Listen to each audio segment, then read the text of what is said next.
আমরা এই পর্যায়ে পূজার শীর্ষ লগ্নে এসে গেছি। তো আমরা এই মায়ের পূজাকে বৃন্দাবনের ভাব দ্বারা আমরা সমাপন করব। এই যে যোগমায়া আমরা চাইলে কি ধনক দেহি যশক দেহি রূপক দেহি সিঙ্গেল করেন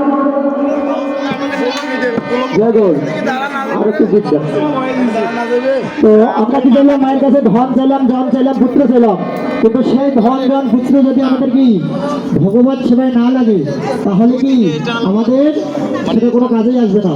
তো আমরা মায়ের কাছে যে প্রকারে বৃন্দাবনের গোপীগণ কাত্যায়নী দেবীর কাছে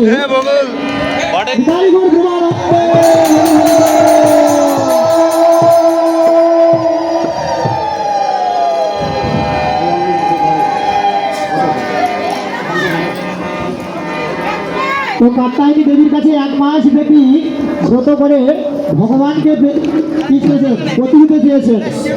তো আমরা আজ এই বৃন্দাবন মাঝে মহামায়ার কাছে চাইব আমাদের সকলেই যেন ভগবান হতে পারি, সকলেই যেন